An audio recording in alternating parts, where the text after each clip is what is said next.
ഇന്നത്തെ വാർത്തയിലേക്ക് എല്ലാവർക്കും സ്വാഗതം. തൊഴിൽ വാർത്തകൾ എല്ലാ ദിവസവും വാർത്തകൾ തുടർന്നും ലഭിക്കാൻ ചാനൽ ആദ്യമായി കാണുന്നവരാണെങ്കിൽ ചാനൽ സബ്സ്ക്രൈബ് ചെയ്യുക. വീഡിയോ ഇഷ്ടപ്പെട്ടാൽ മറക്കാതെ ലൈക്ക് ചെയ്യുക. വീഡിയോ കൂടുതൽ പേരിൽ എത്തിക്കാൻ വീഡിയോ ഷെയർ ചെയ്യുക. നിങ്ങളുടെ വിലപ്പെട്ട നിർദ്ദേശങ്ങൾ കമൻറ്റ് ബോക്സിൽ രേഖപ്പെടുത്തുക. തൊഴിൽ വാർത്തകൾ, പരീക്ഷാ വാർത്തകൾ, വീഡിയോ ക്ലാസുകൾ, നോട്ട്സ്, ക്വസ്റ്റ്യൻ പേപ്പേഴ്സ്, പരീക്ഷാ കലണ്ടർ തുടങ്ങി കൂടുതൽ വിവരങ്ങൾ പ്ലേലിസ്റ്റിൽ ലഭ്യമാണ്. ഇന്നത്തെ വാർത്തകൾ: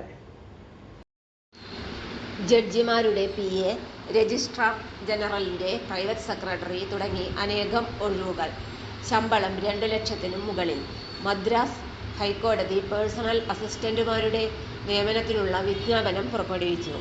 താൽപ്പര്യമുള്ള യോഗ്യതയുള്ള ഉദ്യോഗാർത്ഥികൾക്ക് മദ്രാസ് ഹൈക്കോടതിയുടെ ഔദ്യോഗിക വെബ്സൈറ്റായ mhc.tn.gov.in എന്ന ഔദ്യോഗിക വെബ്സൈറ്റ് സന്ദർശിച്ച് ഓൺലൈനായി അപേക്ഷ സമർപ്പിക്കാം.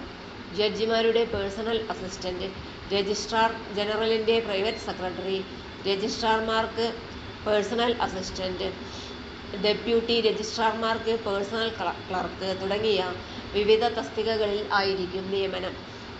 പ്രസ്തുത തസ്തികകളിലേക്ക് ഓൺലൈൻ അപേക്ഷകൾ സമർപ്പിക്കുന്നതിനുള്ള അവസാന തീയതി മെയ് 5-ഉം ഫീസ് അടയ്ക്കുന്നതിനുള്ള അവസാന തീയതി മെയ് 6-ഉം ആണ്. ജഡ്ജിമാരുടെ പേഴ്സണൽ അസിസ്റ്റന്റ്, രജിസ്ട്രാർ ജനറലിൻ്റെ പ്രൈവറ്റ് സെക്രട്ടറി എന്നിവ ആയി തിരഞ്ഞെടുക്കപ്പെടുന്നവർക്ക് 56,100 രൂപ മുതൽ 2,05,700 രൂപ വരെ പ്രതിമാസ ശമ്പളം ലഭിക്കും. ഇതിനൊപ്പം പ്രത്യേക ആനുകൂല്യങ്ങളും ഉണ്ടാകും. രജിസ്ട്രാർമാരുടെ പേഴ്സണൽ അസിസ്റ്റന്റ് ആയി തിരഞ്ഞെടുക്കപ്പെടുന്നവർക്ക് 36,400 രൂപ മുതൽ 1,34,200 രൂപ വരെ പ്രതിമാസ ശമ്പളം ലഭിക്കും. ഡെപ്യൂട്ടി രജിസ്ട്രാർമാരുടെ പേഴ്സണൽ ക്ലർക്ക് ആയി തിരഞ്ഞെടുക്കപ്പെടുന്നവർക്ക് 20,600 രൂപ മുതൽ 75,900 രൂപ വരെയാണ് പ്രതിമാസ ശമ്പളം ലഭിക്കുക.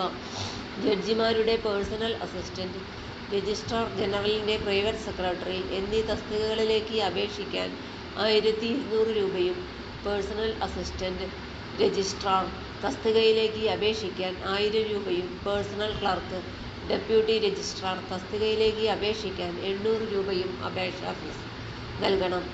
പൊതു എഴുത്തുപരീക്ഷ, ഒബ്ജക്റ്റീവ് ചോദ്യങ്ങളുള്ള പരീക്ഷ, നൈപുണ്യ പരിശോധന, സർട്ടിഫിക്കറ്റ് പരിശോധന എന്നിവയുടെ അടിസ്ഥാനത്തിലാണ് അർഹരായ ഉദ്യോഗാർത്ഥികളെ തിരഞ്ഞെടുക്കുന്നത്. ഒന്നിലധികം തസ്തികകളിലേക്ക് അപേക്ഷിക്കുന്ന ഉദ്യോഗാർത്ഥികൾക്ക് ഉയർന്നത് മുതൽ താഴ്ന്ന ശമ്പള സ്കെയിൽ വരെ വിജ്ഞാപനം ചെയ്ത തസ്തികകളുടെ ക്രമത്തിലായിരിക്കും തെരഞ്ഞെടുപ്പ് പരിഗണിക്കുക.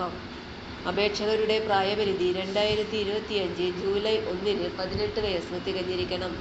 ഉയർന്ന പ്രായപരിധി സംവരണമില്ലാത്തവർക്ക് 32 വയസ്സ്, സംവരണമുള്ളവർക്ക് 37 വയസ്സ്, സർവീസിലെ ഉദ്യോഗാർത്ഥികൾക്ക് 47 വയസ്സ് എന്നിങ്ങനെയാണ്.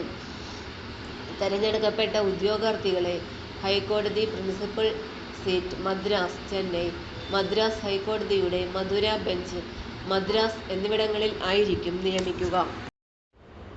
തൊഴിൽ വാർത്തകൾ എല്ലാ ദിവസവും വാർത്തകൾ തുടർന്നും ലഭിക്കാൻ ചാനൽ ആദ്യമായി കാണുന്നവരാണെങ്കിൽ ചാനൽ സബ്സ്ക്രൈബ് ചെയ്യുക.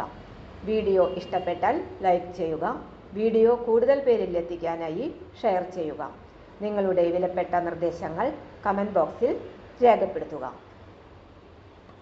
തൊഴിൽ വാർത്തകൾ, പരീക്ഷാ വാർത്തകൾ, വീഡിയോ ക്ലാസുകൾ, നോട്ട്സ്, ക്വസ്റ്റ്യൻ പേപ്പേഴ്സ്, പരീക്ഷാ കലണ്ടർ തുടങ്ങി കൂടുതൽ വിവരങ്ങൾ പ്ലേലിസ്റ്റിൽ ലഭ്യമാണ്. ഇന്നത്തെ വീഡിയോയുടെ അവസാനിക്കുന്നു. എല്ലാവർക്കും നന്ദി.